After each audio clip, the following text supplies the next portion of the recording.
Le Xiaomi Smart Band 10 Pro regorge d'avantages, à commencer par son prix et ses nombreux capteurs, jusqu'à son grand écran AMOLED et son interface conviviale.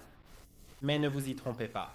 Il n'est pas exempt de petits défauts qui le rendent imparfait, c'est le moins qu'on puisse dire. Plongeons dans le vif du sujet. Le premier point concerne l'autonomie de la batterie. Les 21 jours annoncés sont loin de correspondre aux résultats réels, à moins que vous ne l'utilisiez principalement pour regarder l'heure. L'activation de l'AOD, des entraînements, des vibrations, des notifications, du GPS, des mesures continues de la SPO2 et de la fréquence cardiaque, de l'analyse du sommeil, etc., réduira l'autonomie à 15 jours en utilisation normale, voire à 8 jours en utilisation intensive. Cela reste excellent, ne vous méprenez pas, mais préparez-vous à emporter votre chargeur pour des vacances prolongées. Si la mesure de la variabilité de la fréquence cardiaque vous intéresse, n'oubliez pas que celle-ci ne s'effectue que pendant le sommeil. La VFC en continu n'est pas disponible ici, ce qui est un peu dommage. Passons maintenant au cadran de la montre. Si vous avez déjà utilisé un bracelet connecté Xiaomi, vous avez probablement vu des cadrans personnalisés que vous pouvez télécharger sous forme de fichiers, ban ou face, puis les transférer sur votre montre à l'aide d'applications tierces comme Notify. Malheureusement, pour l'instant, il n'en existe aucun pour ce bracelet ou pour l'un des modèles Pro précédents.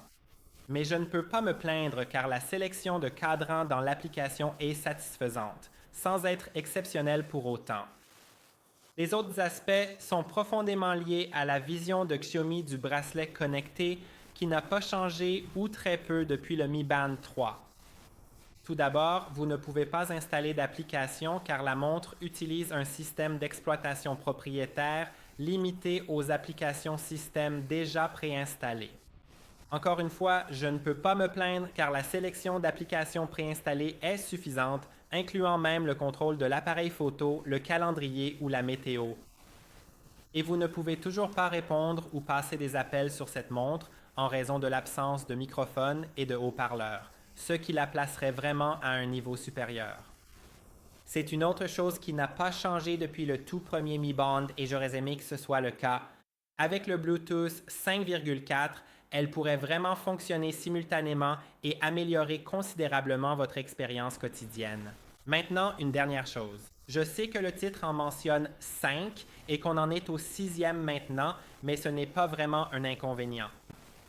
Le Xiaomi Smart Band 10 Pro n'a pas de bouton, juste un écran tactile.